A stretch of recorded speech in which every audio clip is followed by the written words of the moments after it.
ಮೊದಲನೇದಾಗಿ ಸಿನಿಮಾ ಬಗ್ಗೆ ಅಥವಾ ಟ್ರೈಲರ್ ಬಗ್ಗೆ ಒಬ್ರೊಬ್ರು ಒಂದೊಂದು ಒಪಿನಿಯನ್ ಕೊಡ್ತಾ ಇದ್ದಾರೆ. That's good. ಆಕ್ಚುಲಿ ಒಬ್ರೊಬ್ರಿಗೆ ಈ ತರ ಒಂದೊಂದ್ ತರ ಅನ್ನಿಸ್ತದೆ ಅಂದ್ರೆ ಅದು ನಮ್ಗೆ ಒಳ್ಳೇದೇ.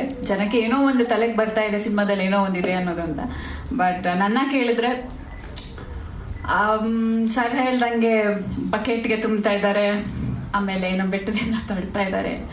ನಮ್ಮ ಸುಧೀರ್ ಅವ್ರು ಹೇಳ್ದಂಗೆ ನೋ ಆಗೋತಿಲ್ಲ ನನಗೆ. ಒಂದು ಹೆಣ್ಣಿನ ಮನಸ್ಥಿತಿ, ಪ್ರೀತಿ ಅಥವಾ ಮದುವೆ ಅಂತ ಬಂದ್ರೆ ಆ ಮನಸ್ಥಿತಿ ಎರಡು ಅವಳ ಹಿಡಿತದಲ್ಲೇ ಇರೋದಿಲ್ಲ. ಅದರಿಂದಾಗಿ ಅವಳು ಏನೇನೆಲ್ಲ ಫೇಸ್ ಮಾಡ್ತಾಳೆ. ಸೊ ಅದ್ ಎರಡರಲ್ಲಿ ಅವಳೊಬ್ಳೆ ಮಾತ್ರ ಇರೋದಿಲ್ಲ, ಅವಳ ಫ್ಯಾಮಿಲಿ ಇರುತ್ತೆ, ಅವಳು ಪ್ರೀತಿಸೋ ಹುಡುಗ ಇರ್ತಾನೆ, ಮದುವೆ ಆಗೋ ಹುಡುಗ ಇರ್ತಾನೆ.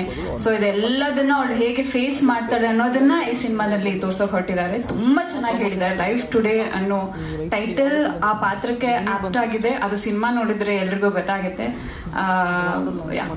ಅಷ್ಟೇ ಅಂತ ಏನ್ ಸಿಚುವೇಶನ್ ತಕ್ಕಂಗೆ ನಮ್ಮ ಸಿನಿಮಾ ರಿಲೀಸ್ ಆಗ್ತಾ ಇದೆ. ಆಕ್ಚುಲಿ ಪ್ರತಿಯೊಬ್ರು ಅವ್ರವ್ರ ಒಪಿನಿಯನ್ ಹೇಳಿದ್ರು. ನನ್ನ ಒಪಿನಿಯನ್ ಏನಪ್ಪಾ ಅಂದ್ರೆ, ಆಕ್ಚುಲಿ ಲವರ್ಸ್ಗಳದ್ದು ಆಟ ಸ್ವಲ್ಪ ಜಾಸ್ತಿನೇ ಆಗ್ತಾ ಇದೆ.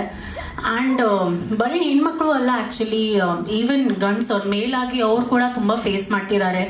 ಈ ಕೊಲೆ ಮಾಡೋದು, ಮರ್ಡರ್ಸ್ ಎಲ್ಲ ತುಂಬಾ ಜಾಸ್ತಿ ಆಗ್ತಿದೆ. ಅದಕ್ಕೆ ಕಾರಣ ಯಾಕೆ ಏನು, ಅಥವಾ ಇಫ್ ಯು ಸಿ ಇನ್ನೊಂದು ಡೈಮೆನ್ಷನ್ ಅಲ್ಲಿ ಹೆಣ್ಮಕ್ಳು ಕೂಡ ತುಂಬಾ ಫೇಸ್ ಮಾಡ್ತಿದ್ದಾರೆ. ಸೊ ನಮ್ಮ ಸಿನಿಮಾ ದ್ವಾರ ನಾವು ಏನ್ ತೋರ್ಸಕ್ ಪ್ರಯತ್ನ ಪಟ್ಟಿದ್ದೀರಾ ಅದು ನಿಮ್ಗೆ 8ನೇ ಆಗಸ್ಟ್ ಸಿನಿಮಾದಲ್ಲಿ ಗೊತ್ತಾಗುತ್ತೆ. ಸೊ ದಯವಿಟ್ಟು ಬಂದು ನಮ್ಮ ಸಿನಿಮಾ ನೋಡಿ ಹಾರಿ ಹರಿಸಿ ಅಂತ ಕೇಳ್ಕೊಂತೀನಿ. Thank you so much.